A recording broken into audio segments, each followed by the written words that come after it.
বিএনপির verified page থেকে কিংবা বিএনপির যে সাজাপ্রাপ্ত সন্ত্রাসী তারেক জিয়া বিদেশ থেকে ইউটিউবে বা ফেসবুক লাইভে এসে যে সকল বক্তব্য দিচ্ছে সেগুলো কেন ব্লক করা হচ্ছে না, সেই কন্টেন্ট গুলো কেন টেক ডাউন করা হচ্ছে না?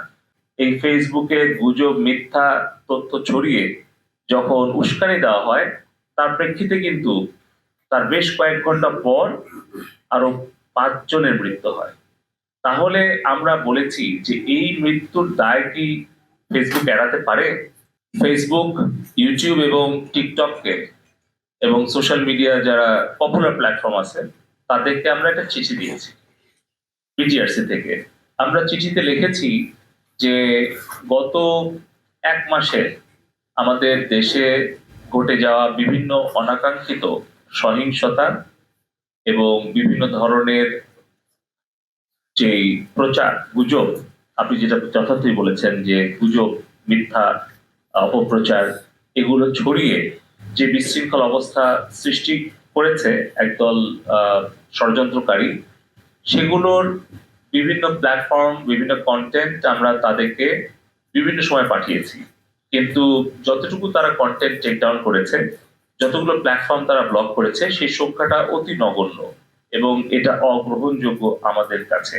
অন্যান্য দেশে যেভাবে তারা তাদের পলিসিগুলো অ্যাপ্লাই করে সেই স্ট্যান্ডার্ড কি তারা নিজেরা আমাদের বাংলাদেশের জন্য মানছে নাকি ভিন্ন ভিন্ন অবস্থান নিচ্ছে?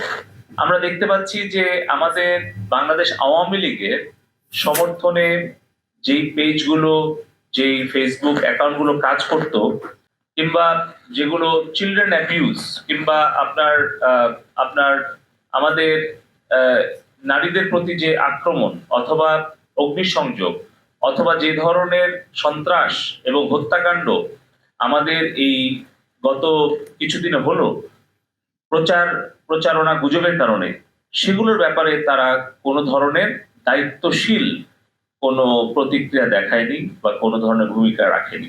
এই সকল উত্তর দেওয়ার জন্য আমরা 31 জুলাই আমরা এই সোশ্যাল মিডিয়া প্ল্যাটফর্ম গুলোকে ঢাকায় এসে বিটিআরসিতে তাদেরকে লিখিত এবং মৌখিকভাবে জবাব এবং ব্যাখ্যা দেওয়ার জন্য আমরা অনুরোধ করেছি।